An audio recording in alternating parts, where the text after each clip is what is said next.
Hey everyone, today I'm going to take you behind the scenes of a recent test shoot at my studio, and as always, I'll share some tips that I used along the way. To capture these images, I used the Sony A7R5, and if you didn't already know this, it is my camera of choice for studio and portrait photography in general. Being able to capture portraits with 61 megapixels with AI tracking that ensures that my work is sharp and in focus, it's been a game changer for my workflow. It gives me time to execute some of the creative ideas that I have in my mind, since the camera is carrying all of the technical stuff for me. In a recent video for the channel, I talked about the 70-200 GM2 lens being my favorite one to use for portrait photography.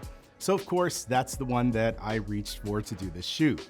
Those longer focal lengths do an awesome job flattering the features and the shape of the human face. And it's something that you won't typically get if you're using a wider focal length.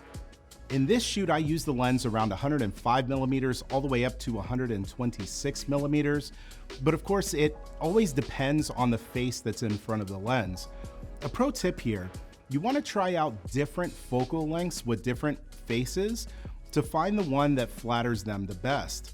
I've actually had people whose faces looked okay at the focal lengths that I use today, but looked even better when I went up to 150 millimeters, even as high as 170 millimeter focal range.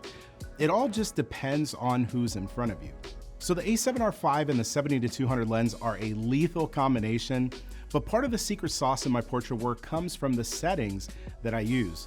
In most portrait situations, you may instinctively use whatever the widest aperture is on your lens. In this case, this one goes to f2.8. But I ended up going in the opposite direction, and I took these at f13. Stopping this lens down allows me to get more of my subject's face in sharp focus, and it gives my images a quality that is uncommon in most people's portrait work.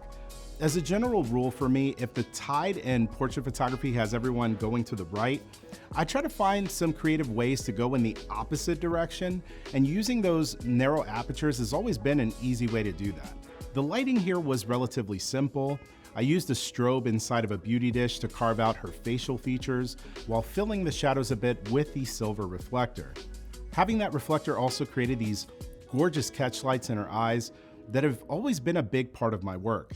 I also had a second strobe behind me at a lower power that was firing into a white V-flat just to bring up the shadows even more. If you're interested in a video where I go more in depth on studio portrait lighting, let me know in the comments.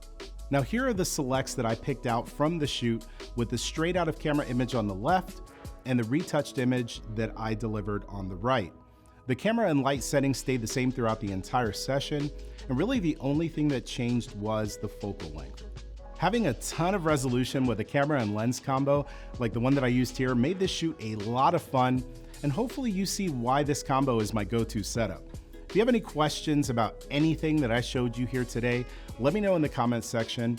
And while you're there, make sure you subscribe to Alpha Universe as we release new videos here every single week.